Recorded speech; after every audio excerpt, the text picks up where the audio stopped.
నమస్తే, పొలిటికల్ వ్యాస్కు స్వాగతం.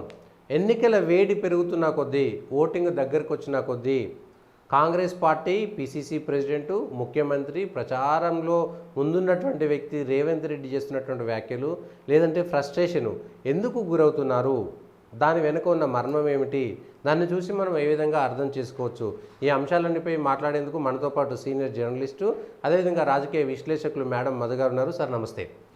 నమస్తే. మనకు కాంగ్రెస్ మామూలుగా అధికారంలో ఉంటే వాళ్ళు కొంత బెనిఫిట్ అవుతుంది అనేటువంటిది మొదటి నుంచి ఉంది.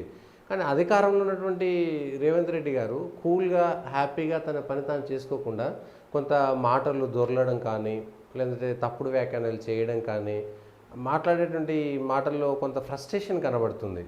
అది ఒత్తిడా లేకపోతే ఏమన్నా వెనకాల కాంగ్రెస్ ఓడిపోతుంది లేదా బీజేపీ గెలుస్తుంది అనేటువంటిది ఏమన్నా కనబడుతుంది అనుకోవచ్చా? అంటే ఇప్పుడు ఇక్కడ ఎన్నికలకు ముందు ఆయనే హీరో, అవును, ఎన్నికల తర్వాత ఆయనే hero. Centre of attraction, centre of the party మొత్తం ఇప్పటికి కూడా రేవంత్ రెడ్డి చుట్టూ రాజకీయాలు జరుగుతుంది. అవును, అధికార పార్టీ మొట్టమొదట ఇక్కడ అధికారంలోకి వచ్చిన 4 నెలల్లోనే 5 నెలలలోపే ఎన్నికలు వచ్చింది. అవును, ఎన్నికలకు కొన్ని పొరపాటు జరిగినాయి కాంగ్రెస్ పార్టీ తరఫున. ఓకే, ఈ చివరి నిమిషంలో అభ్యర్థులను మార్చడం, చేవేల నుంచి మొదలుకొని మల్కాజిగిరి వరకు, ఆదిలాబాద్ నుంచి మొదలుకొని తర్వాత ఈ నాగర్ కర్నూలు వరకు, వరంగల్, ఇక్కడ వరంగల్, నాగర్ కర్నూలు కాదు వరంగల్. సో ఇవన్నీ ఒక భాగం. చివరి నిమిషంలో మార్చాల్సి వచ్చింది. దానికి నిధుల సమీకరణ లేకనా, నిధుల కొరతనా, లేకపోతే ఇంకేమైనా కారణమా, అది పక్కన పెట్టాలి. రెండవది, ఇక్కడ 2 వైరుధ్యాలు వచ్చినాయి. తర్వాత ఈ కన్ఫ్యూజన్, ఎట్లా ఏ ఎజెండా తీసుకొని ముందుకు పోవాలి. ఫస్ట్ ఎజెండా దొరకలేదు. అవును, ఈ బీజేపీకి ఒక ఎజెండా వచ్చింది. అవును, రామ మందిరం ఎజెండానో లేకపోతే హిందుత్వ ఎజెండానో ఒకటి వచ్చింది. బీఆర్ఎస్కి ఒక ఎజెండా లేకుండా పోయింది. ఏ ఎజెండాతో పోవాలనేది ఒక సమస్యగా మారింది.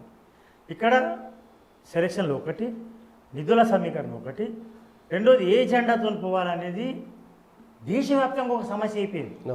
Really it was. ఇప్పుడు మనం ఆలోచిస్తే ఎజెండాను సెట్ చేయడంలో మనం రేవంత్ రెడ్డి ఫ్రస్ట్రేషన్లో ఉన్నారని ఇప్పుడు చాలామంది ఎట్లా ఎందుకు మాట్లాడుతుండ్రు అని అంటున్నారు కదా. ఈ ఎజెండాను సెట్ చేయడంలో రాహుల్ గాంధీ విఫలం అయిపోయాడు, ఖర్గే విఫలం అయిపోయాడు. ఈసారి కర్ణాటకలో ఎజెండా సెట్ చేయగలిగారు. కానీ కర్ణాటకలో కరప్షన్ మీద బాగా పోగలిగిండ్రు. అండ్ సంక్షేమ పథకాలు 6 గ్యారెంటీలు 7 గ్యారెంటీ వారంటీ. ఇక్కడ గ్యారెంటీలు ఇచ్చిండ్రు, గ్యారెంటీ ద్వారా వచ్చిండు, దాని వారంటీ లేకుండా పోయింది. ఎజెండా ఎట్లా సెట్ చేయాలి, ఎజెండా సెట్ చేయడంలో రేవంత్ రెడ్డి సెంటర్ ఆఫ్ అట్రాక్షన్గా మారింది. ఫస్ట్ ఏమైంది, ఒక రిజర్వేషన్లను తెర మీద తెచ్చిండు. రిజర్వేషన్లను ఏ రిజర్వేషన్లను అయితే బీజేపీ మేము వస్తే ముస్లిం మైనార్టీలది రిజర్వేషన్ తొలగించి ఆ బాటాను ఎస్సీ ఎస్టీ బీసీలకు పంపించేసి వాళ్ళకు పెంచుదాం అన్నారు. అదొక ఎజెండా. కానీ రేవంత్ రెడ్డి ఏం చేసిండు, దాన్ని మన ముఖ్యమంత్రి కానీ దాన్ని ఒక ప్రజల్లోకి తీసుకోవడానికి ప్రయత్నం చేసిండు. ఎప్పుడెప్పుడు రిజర్వేషన్లు ఎందుకు మారుస్తారు, వీళ్ళు రిజర్వేషన్లను ఎందుకు తొలగిస్తారు, ఏదో తన వాక్పద్మతోనో లేకపోతే ఒక ఎజెండా సెట్ చేయడానికి ప్రయత్నం చేసిండు. కొంతవరకు సక్సెస్ అయింది దాంట్లో. అయితే మిగతా ఏ పాచికలు కూడా పారలే. ఒక్కటి ఎగ్జాంపుల్ ఏమైందంటే, ఈ దీంట్లో ఎజెండా సెట్ చేయడంలో దూకుడుగా పోవడంలో రేవంత్ రెడ్డి కొంత సక్సెస్ అయ్యింది. కానీ 2-3 విషయాల్లో ఫెయిల్ అయిపోయారు.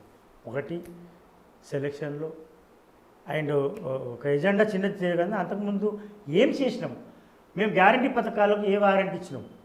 గ్యారంటీ పథకాలలో మనం ఇంతకుముందు మాట్లాడుకున్నాం, బేసిక్ నీడ్స్ చాలా చిన్న మొత్తంతో కూడుకున్న పెన్షన్లను కూడా పెంచలేకపోయారు. అవును, సకాలంలో ఇవ్వలేకపోయారు. సరే, ఉచిత బస్సు అనుకున్నారు, అది మిశ్రమ స్పందన, దానికి పెద్దగా స్పందన రావడం లేదు. ఎట్ ద సేమ్ టైం డబ్బులు లేవు.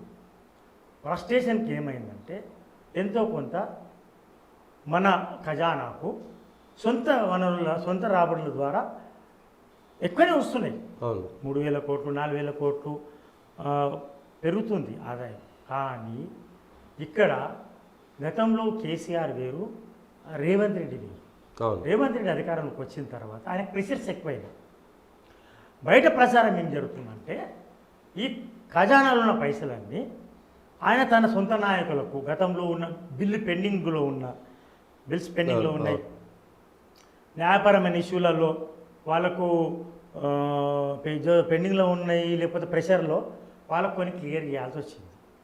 ఆ క్లియర్ చేయడం వల్ల చాలా భారీ మొత్తంలో క్లియర్ చేయడం వల్ల పెన్షన్లకు కూడా డబ్బులు లేకుండా పోయినాయి. ఒక పద్ధతి.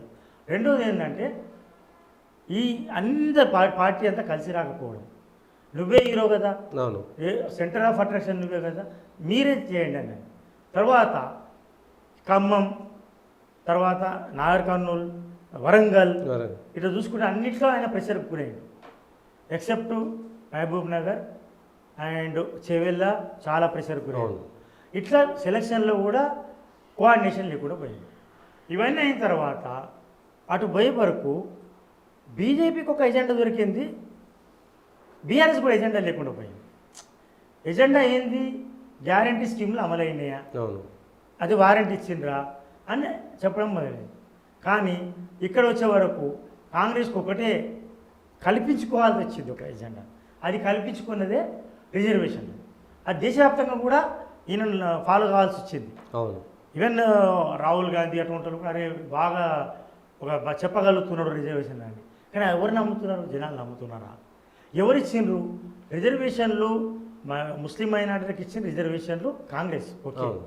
కానీ తీస్తారు, ఎట్లా తీస్తారు? దేవుడి దిగి వచ్చినా లేకపోతే అంబేద్కర్ మళ్ళీ బతికొచ్చినా ఈ రిజర్వేషన్ తీసేయలేరని బీజేపీ వాళ్ళు చెప్తున్నారు. మోడీ చెప్పింది స్వయంగా. సో నేనేమంటున్నా అంటే మోడీ స్వయంగా చెప్పారు, నరేంద్ర మోడీ. నేను కాదు, నేను బతుకున్నంత వరకు రిజర్వేషన్లు మారవు. ఇంకొకటి ముందుకు వచ్చి అంబేద్కరే దిగొచ్చినా మళ్ళీ బతికొచ్చినా ఆయన మార్చలేరు ఇప్పుడున్న పరిస్థితుల్లో, మేము పెంచుతాం తప్ప అన్న. సో రేవంత్ రెడ్డి క్రియేట్ చేసిన ఎజెండా ఒక ప్రజల్లోకి వెళ్ళింది. గాడిద గుడ్డు అని మళ్ళీ కూడా పెట్టిండు. గాడిద గుడ్డు కూడా ఒక క్రియేట్ చేసిండు. కానీ ఈయన performance at the same time ఏమైందంటే రేవంత్ రెడ్డికి ఎక్కడ క్లిష్ట పరిస్థితి వచ్చిందంటే ఆయన ఏమన్నాడు, ఇది నా పాలనకు రెఫరెండం అన్నారు. మనం ఇంతకుముందు మాట్లాడుకున్నాం 4 నెలల్లోపే నా పాలనకు రెఫరెండం అన్నారు. ఆ రెఫరెండం మనం ఏమన్నాము, చాలా సవాల్ ఇది, ఈయనకు ఇబ్బంది అవుతుందని రెఫరెండం.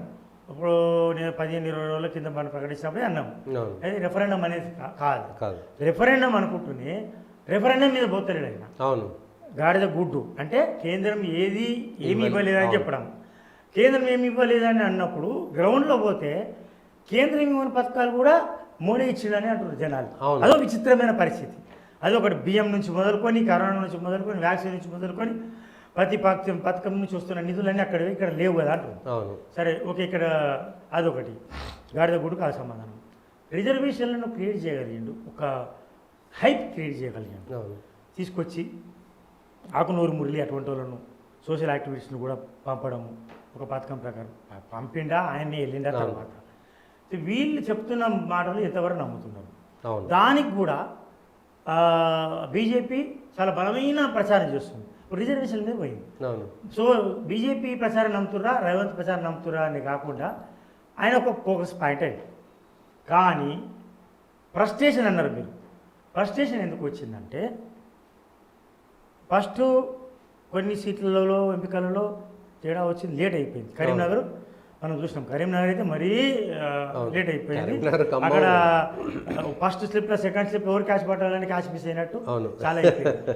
ఆ క్యాచ్ మ్యాచ్ ఒకటి అయిపోయింది. రెండవది విత్ ఇన్ ద పార్టీలో కోఆర్డినేషన్ తక్కువ అయిపోయింది. ఈవెన్ ఖమ్మంలోనే ఆ ఖమ్మం సీట్ మీదనే పెద్ద నాయకులు, బడా నాయకులు, ఎవరైతే పార్టీని ముందుకు నడపాల్సిన బడా నాయకులు, పొంగులేటి కావచ్చు, బట్టి విక్రమార్ కావచ్చు, ఇటువంటి వాళ్ళు ఒక దానికోసమే ఫైట్ చేయాల్సిన పరిస్థితి వచ్చింది. అక్కడి నుంచి కదిలేని పరిస్థితి ఏర్పడ్డది. ఇప్పుడు ఏదో పైన ప్రచారం చేస్తున్నారు, అది ఓకే, దట్ ఈస్ దేర్.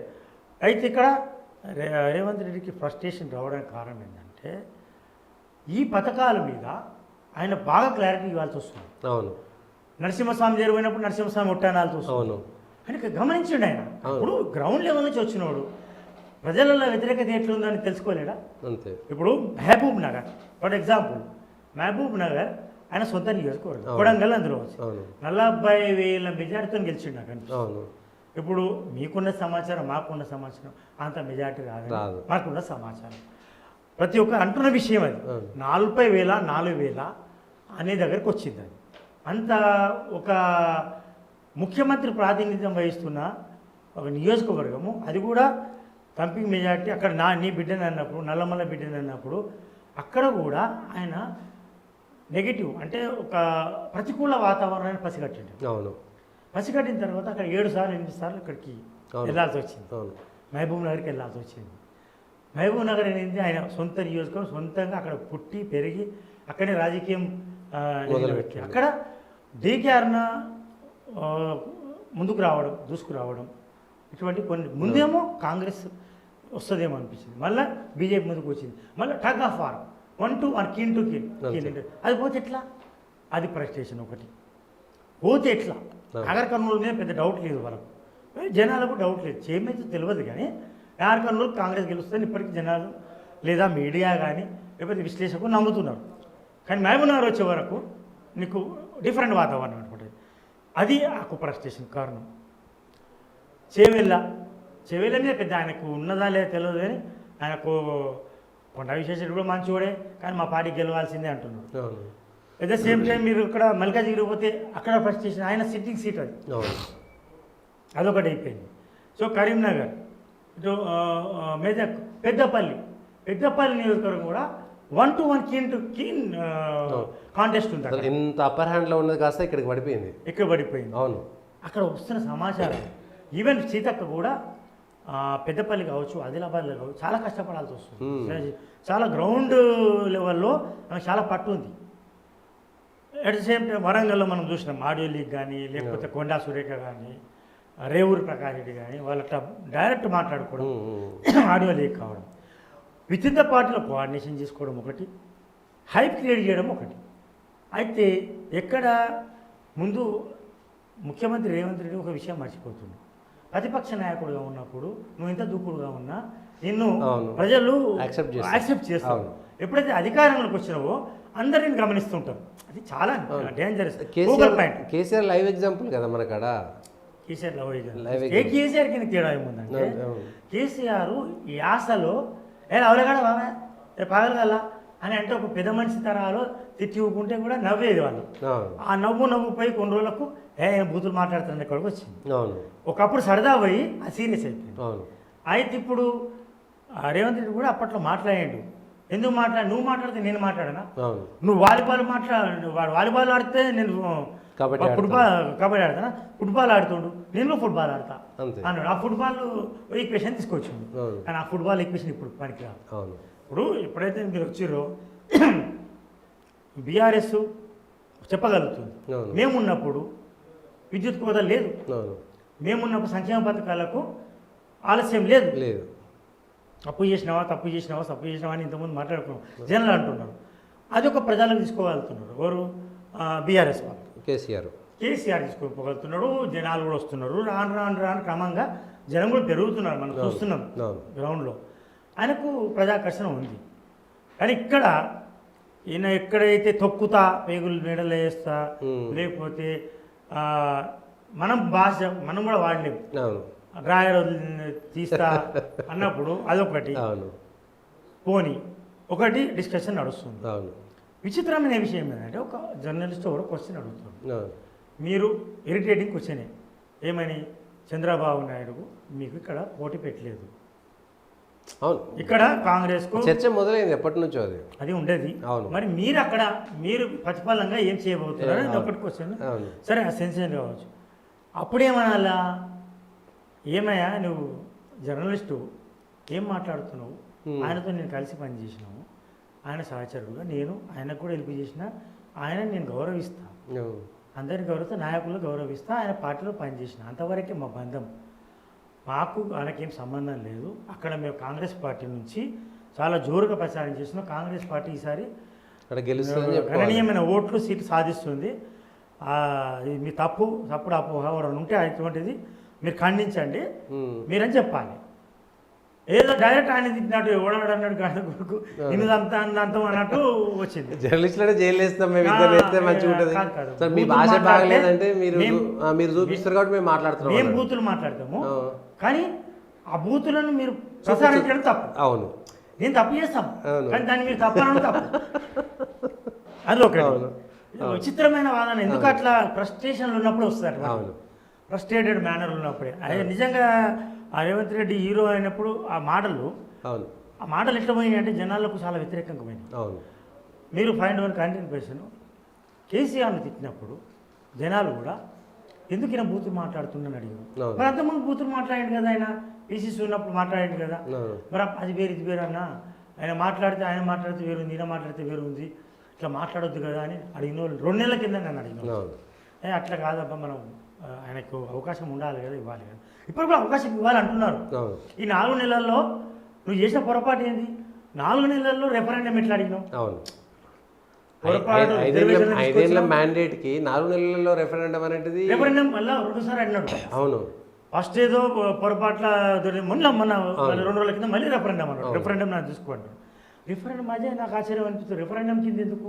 జాతీయ స్థాయి ఎన్నికలు ఈసారి మోడీని ఓడగొడతాము, మోడీని ఓడగొట్టడానికి నాంది పునాది మొత్తం తెలంగాణ అవుతుంది, ఈసారి చూడు స్వీపింగ్ చేస్తాం మొత్తం అని చెప్పు. కాదు, మోడీ మీద విమర్శలు చేయి, రిజర్వేషన్ తీసేస్తామని చెప్పు, గాడిద గుడ్డ అని చెప్పు.